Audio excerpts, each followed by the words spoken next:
Do you ever just want to dive in and start painting without having to draw or trace outlines first? Me too. So I figured out how to print directly on watercolor paper. It's a huge time saver. I recently took a bunch of these on vacation and it was so relaxing to just grab something and start painting. And if I didn't tell you, you would never know these paintings started as printouts. In this video, I'll show you how I print directly on watercolor paper so I can spend more time painting and less time drawing. I'll cover what features your printer needs to handle watercolor paper and my start to finish printing process, including the exact print settings I use. This video is brought to you by my new printable watercolor projects and templates. You'll see me printing and painting some of them in this video. They're available now in my shop. You can get yours at jackiehernandez.studio/shop or click the link in the video description below.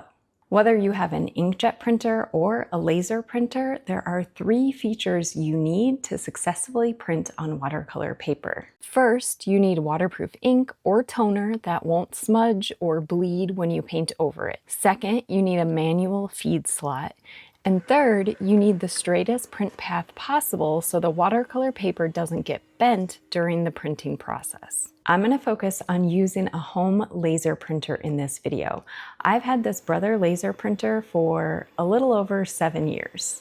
I will share my experience with my specific printer and what features it has that makes it ideal for printing on watercolor paper. I'll link the current version of my printer in the video description below so you can check if yours has similar features, or keep these specs in mind if you're looking for a printer. Coming up, I'll show you the exact settings I use to laser print light gray lines that mimic pencil, are smudge proof, and virtually disappear under watercolor paint.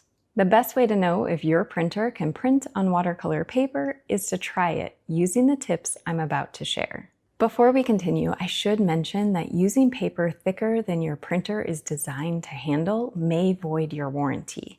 Check your printer manual for specifications and warranty information.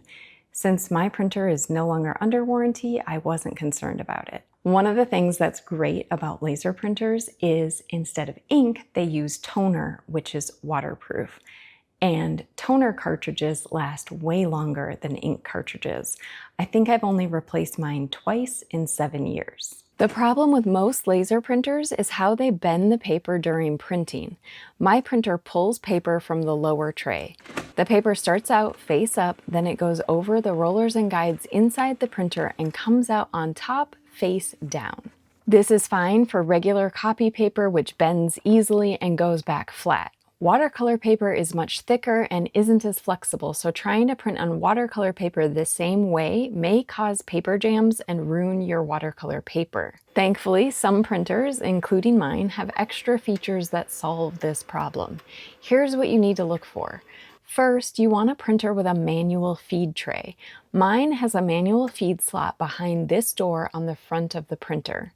Some printers have a manual feed slot on the back. Second, you need a straight printing path or as straight as possible. If I feed paper into this manual slot without doing anything else, it's still going to go through the printer, bend, and come out on top upside down. We want to avoid the paper bending or being flipped over inside the printer. I found out my laser printer can also print flat. You just have to open this other secret door on the back. It's called the rear output door. When it's open, it serves as a face-up output tray. It's where you might have gone in the past to pull out a piece of jammed paper. When this door is open and you feed the paper into the manual feed slot, it will stay flat and come straight out the back of the printer face up. Now, my printer specifications say the manual feed tray can handle paper up to 163 GSM. I have tested printing on several different 140-pound 300 GSM watercolor papers, and I haven't had any issues. The only thing I've noticed is the printouts look slightly different depending on the base color of the paper and the texture of the paper. As long as I use the manual feed slot, the rear output tray, and the print settings I'm about to share with you, every print comes out perfect. You might be thinking, isn't this cheating, or won't my painting look like a coloring page? This is so easy it feels like cheating, but really it's just a different time-saving method to get your outlines onto watercolor paper so you can start painting faster. And no, it won't look like a coloring page with thick black lines. I designed my templates with thin, light gray lines that look just like pencil once they're printed out. Seriously, you can't see the lines here at all. And under even the lightest colors where you can barely see the lines, they just look like regular pencil lines.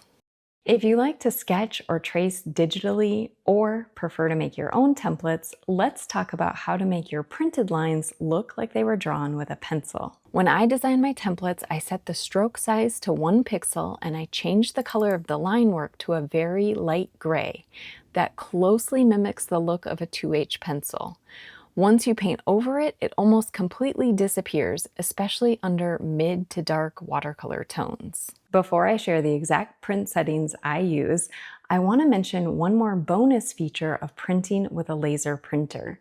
Now, if you were printing on regular paper and this happened, it would be a huge negative. But I think for watercolor, it's a positive. I noticed the toner is erasable on watercolor paper.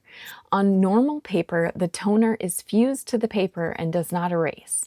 When printing on watercolor paper, the toner doesn't seem to fuse fully to the paper, which means it can be erased. The toner was erasable on all 3 watercolor papers I tested. Thicker or darker lines may not erase as easily, but these light gray lines erase pretty well.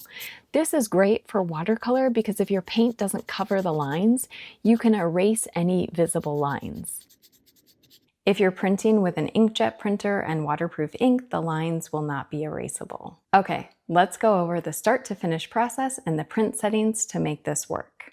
First, trim your watercolor paper to a size your printer can handle. I start with 9 by 12 inch paper and trim it down to 8.5 by 11 inches. I saved the strips I cut off and use them for swatching colors.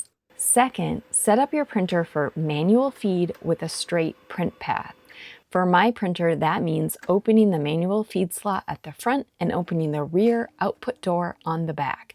Opening the rear tray signals my printer to print a straight path through, which keeps the paper flat. Next, set up the print job. Choose the paper size that matches your trimmed sheet. In my case, that's 8.5 by 11 inches. On a Mac, under the Media and Quality settings, set Feed From to Manual Feed, then change the media type to heavyweight paper. This lets the printer know to expect thicker paper through the manual feed slot. Then hit print. I know I set everything up correctly because the screen on my printer says Manual Feed, Load Letter Paper. So now it's time to insert your watercolor paper into the manual feed slot. Before feeding it all the way in, make sure the paper guides are snug against the sides of the paper. This helps keep everything aligned.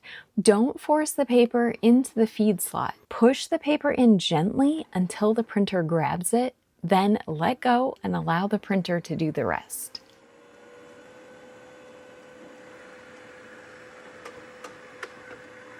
Once you've got this method set up, you can print directly on watercolor paper and jump straight into painting. If that sounds good to you, check out my shop for printable watercolor projects and templates that you can start painting as soon as you print them out.